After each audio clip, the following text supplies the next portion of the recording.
250만 수험생들의 날개가 되어준 국어의 신 EBS 대표 국어 일타 선생님이십니다. 우리 윤혜정 선생님이십니다. 아유, 안녕하세요. 반갑습니다. 자기소개를 직접 좀 해주시죠. 안녕하세요. 우리 아이들의 꿈에 날개 달아주고 싶은 강일고등학교 국어교사 윤혜정이라고 합니다. 역시 일타 선생님들은 이제 자기소개 멘트가 있어요. 학생들의 꿈에 날개를 달아주고 싶은 네네. 연봉의 100배의 스카우트 제의를 받으신 적이 있다고 그럴 만하네요. 네. 제가 네.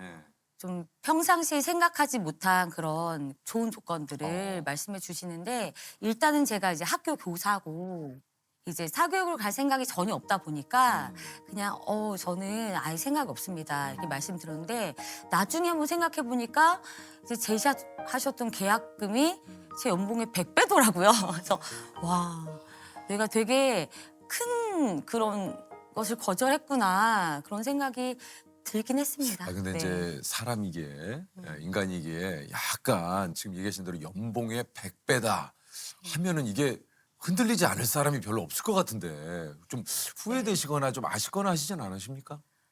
신기하게 별로 안 흔들려져요. 아, 진짜요? 네. 아니 어쨌든 이거 듣고 또 굉장히 좀 놀랐는데, 요즘 학생들이 10명 중에 1명꼴로 국포자, 뭐 수포자, 영포자 많은 얘기 또 들어봤지만 또 국포자. 네. 요즘 또 굉장히 많은 학생들이 또 이런 그 얘기를 네. 하던데 2019학년도 수능부터 국어가 굉장히 어려워졌어요. 2019년부터. 네. 근데 또 아이러니하게 아이들의 문해력이나 어휘력은 어마어마하게 떨어지는데 또 최상위권을 변별하기 위해서 이제 수능의 국어 영역은 굉장히 어려워지는 거죠. 사실 이렇게 어려울 필요가 없거든요. 근데 선생님이 보시기에도 좀 그렇습니다. 네. 비문학 이제 독서라고 얘기하는데, 독서에서 보통은 과학기술 지문 정도가 조금 어려웠으나 이제는 전부 다 어려운 거예요. 그러니까 제가 예전에는 막 고구마 같은 거 까먹으면서 이제 독서 지문, 비문학 지문 읽는 것이 저도 너무 즐겁고 취미였어요. 네. 근데 지금은 경제학이라거나 법학이라거나 이런 지문을 보면은 저조차도 생소한 개념들이 많거든요. 굉장히 집중해서 읽어야지만 아이들이 질문하는 것에 대해서 얘기를 해주기 위해서는 더 많이 준비해야 되고, 그리고 사실 국포자가 많아지는 이유는 제가 봤을 때는 제대로 공부를 안 해봤어요. 그러니까 이상한 방법으로, 잘못된 방법으로 공부를 하다가 수능 보고 별로 원하지 않은 5등급, 6등급 받고 이런 아이들이 되게 많아서 사실 되게 안타까워요. 그러니까 이제 공부를 했는데 뭔가를 제대로 하지 못했다. 네. 지금 선생님이 좀 얘기를 하시는데 그게 이제 굉장히 좀 궁금하죠. 수학 같은 경우에 개념을 모르면 한 문제도 못 풀어요. 그렇죠. 아예 손도 못 대요. 그다음에 영어는 어휘를 모르잖아요. 읽지도 못해요. 손도 못 대요. 손도 못. 과학이랑 사회도 마찬가지로 뭔가 개념을 내가 공부해 놓지 않으면 풀 수가 없어요. 뭐 다 근데- 끝났네. 네.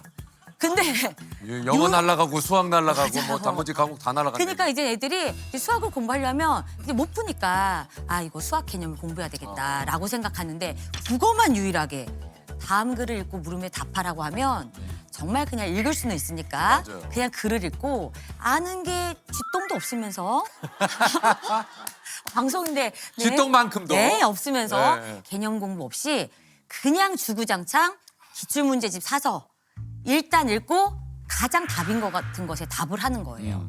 그러니까 다른 과목은 모의고사 때마다 시험 범위가 조금씩 늘어나요. 네. 수학도 단원이 늘어나고. 그런데 국어는 처음부터 끝까지, 고1 때부터 고3까지 국어는 시험 범위가 전범위라고 3글자로 써 있어요. 전범위. 전범위. 어. 그러니까 그 범위가 어디서부터 어디까지 모르니까 모르죠. 아이들은 국어는 어떻게 해야 되지? 범위가 없는데?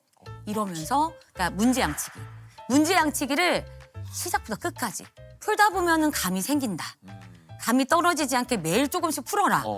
근데 그 감 절대 안 통해요. 아니 그렇게 많이 풀었는데도 안 해요? 통해요. 100개의 지문을 풀었어도 101번째 지문은 또 새로운 지문이니까 다시 원점으로. 그러니까 지문이 바뀌더라도 그 어떤 문제에서 학생들이 묻고자 하는 것은 정해져 있는데 이 맥락을 파악을 못하다 네. 보니까 오, 예. 그걸 파악하시네요. 어떤 거요? 대단. 한번 국어 시험.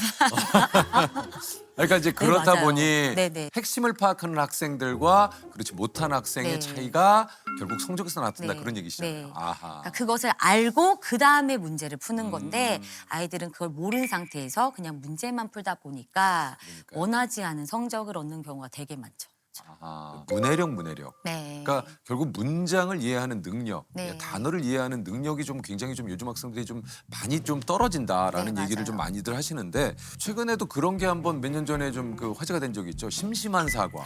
맞아요. 예, 네. 이게 이제 심심한 사과. 네. 막 화를 내죠. 왜 사과를 심심하게 심심하게 하냐고. 하느냐. 그 화를 좀 내.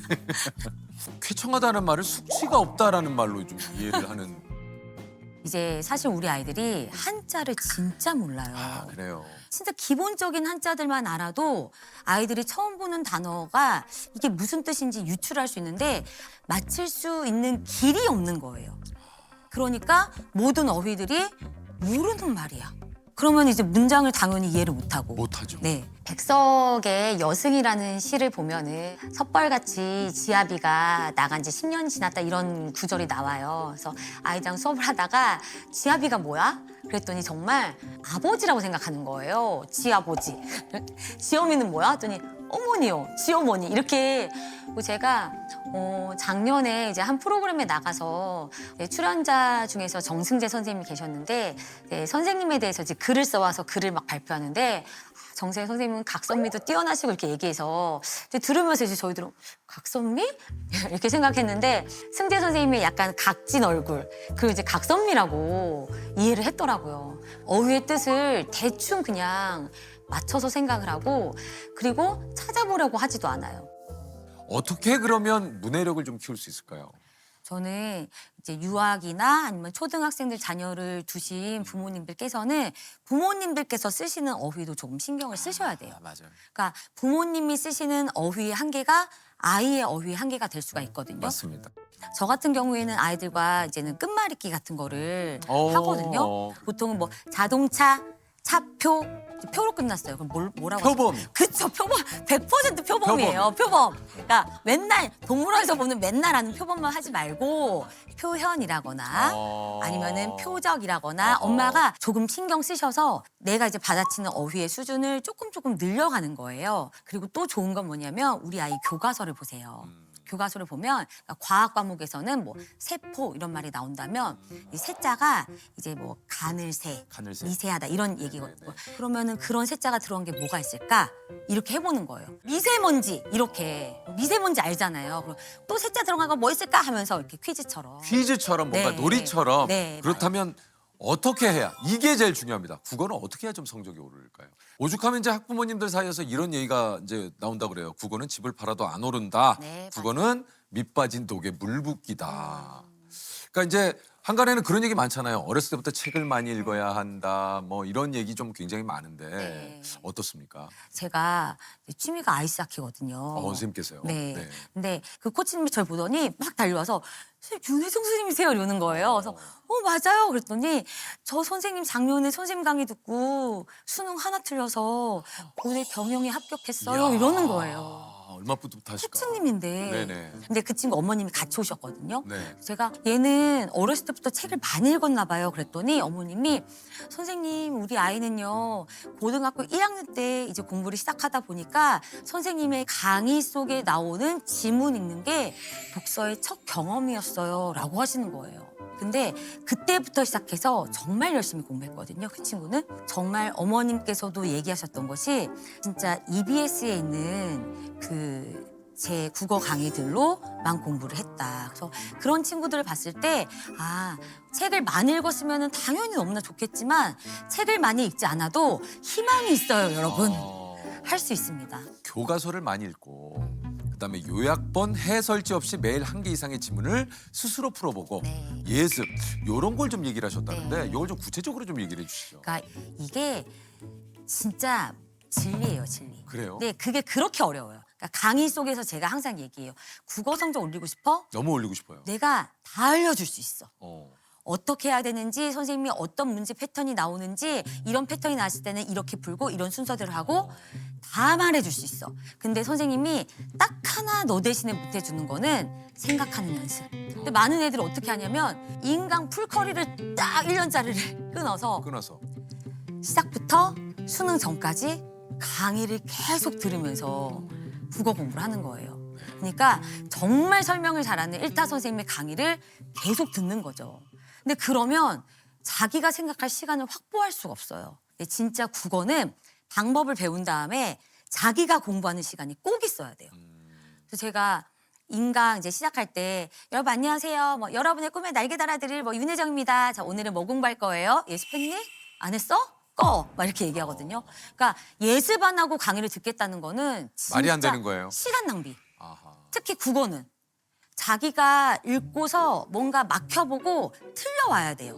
틀려온 다음에 선생님을 맞춰보면서 난 저렇게 생각 못했는데 난 저기서 저렇게 못 읽었는데 이 지점을 발견하는 게 생장점이 터지는 거거든요. 그러니까요. 이게 네. 참 지금 선생님도 얘기하셨지만 늘상 공부를 잘하는 친구들 그리고 공부를 잘하는 방법에 대해서 모르는 게 아니에요. 다만 안 했을 뿐. 맞아요. That's right. 예. 공부는 네. 태도예요, 태도. 맞습니다, 맞습니다. 이게 만고의 진리를 지금도 선생님이 좀 얘기를 해주셨는데 우리 또 2027학년도 수능을 또 준비하시는 많은 분들에게 어떻게 해야 성적이 오를 수 있느냐 구체적으로 좀 얘기를 해주시죠. 그러니까 이제 학생들이 선생님께 제일 많이 하는 말이 국어 시험 때 시간이 부족해요.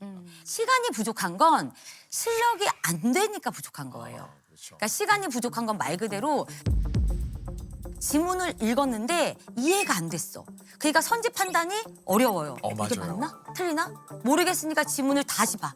계속 왔다 갔다 왔다 갔다. 이러니까 시간이 너무나 부족한 거예요. 일단은 이제 기출문제집이 요즘 너무 친절해서 이 세트는 7분 30초 안에 푸세요. 이렇게 시계가 그려져 있어요. 맞아요. 그러면 애들이 7분 30초를 맞춰놓고 이제 그 시간 안에 막 빨리 읽는 거예요. 근데 그렇게 공부하면 빨리 대충 읽는 그 습관이 나에게 체화가 되는 거예요. 무슨 얘기인지 알겠어요. 빨리 읽으니까 맞아. 얘를 이해를 못해. 그러니까 문제 풀 때 답을 찾지를 못하는 시간이 계속 들어가요. 그러니까 예를 들어서 내가 5분의 시간을 이 세트에 써야 된다면 차라리 3분이나 4분을 지문 읽는데 써라. 지문을 제대로 잘 읽게 되면은 이 문제를 풀 때 시간이 조금 모자라면은 1분 정도 더 해주면 되는데 나는 빨리 읽어야 돼. 시간이 모자라니까. 그래서 지문을 2분 동안 읽어요. 그러면 당연히 3분 동안 문제를 못 풀어요. 그래서 저는 반대로 하라 그래요. 이게 이제 타이머를 7분 30초에 맞추는 게 아니라 스탑워치를 써라.